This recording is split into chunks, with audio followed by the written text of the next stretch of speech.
Hello everyone.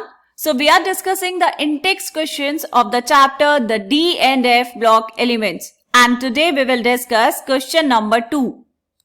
So the question is, in the series scandium Z equals to 21 to zinc whose atomic number is 30, the enthalpy of atomization of zinc is the lowest, that is 126 kilojoule per mole. Why? क्या पूछा है बेटा आपसे कि जब आप जाते हैं 3D सीरीज में left to right, left side पर होगा स्कैंडियम और राइट साइड पर है जिंक, तो जो जिंक है उसकी एंथैल्पी ऑफ एटमाइजेशन सबसे कम है. ऐसा क्यों, ये आपको बताना है. देखो, अगर हम बात करें बेटा स्कैंडियम की, तो स्कैंडियम का एटॉमिक नंबर 21, इलेक्ट्रॉनिक कॉन्फ़िगरेशन क्या होगी 3d1 4s2, राइट. इसके पास है एक अनपेयर्ड इलेक्ट्रॉन.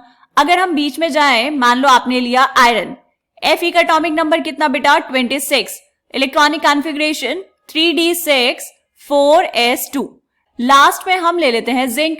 जिंक का एटॉमिक नंबर है 30 एंड इसकी इलेक्ट्रॉनिक कॉन्फ़िगरेशन कितनी होगी बेटा 3d10 4s2. देखो यहां पर ये इलेक्ट्रॉनिक कॉन्फ़िगरेशंस क्यों लिखी हमने, क्योंकि हम चेक करने वाले हैं नंबर ऑफ अनपेयर्ड इलेक्ट्रॉन्स. ऐसा क्यों बेटा, देखो एंथैल्पी ऑफ एटमाइजेशन क्या होता है कि आपने क्या करना है, आपके पास कोई सब्सटेंस है, उसने कुछ बॉन्ड्स बनाए होंगे, तो 1 मोल सब्सटेंस के बॉन्ड्स को आपको कंप्लीटली ब्रेक करना है और उनको लेके जाना है उनके कॉन्स्टिट्यूएंट एटम्स में इन गैस फेज. तो उसके लिए जितनी एनर्जी आपको रिक्वायर्ड होगी उसको हम बोलते हैं एंथैल्पी ऑफ एटमाइजेशन. अगर हम यहाँ पर बात करें 3D एलिमेंट्स की, तो ये सारे के सारे हैं बेटा मेटल्स. मेटल्स में क्या होगा, मेटल्स में प्रेजेंट होगी मेटालिक बॉन्डिंग. मेटल मेटल ने बॉन्ड बनाया होगा आपस में, तो जितने ज्यादा अनपेयर्ड इलेक्ट्रॉन्स होंगे उतनी ही ज्यादा होगी यहाँ पर मेटालिक बॉन्डिंग, और जितनी ज्यादा मेटालिक बॉन्डिंग होगी बेटा उतनी ही ज्यादा होगी एंथैल्पी ऑफ एटमाइजेशन, राइट. अब एंथैल्पी ऑफ एटमाइजेशन ज्यादा होने के लिए आपको चाहिए मोर नंबर ऑफ अनपेयर्ड इलेक्ट्रॉन्स.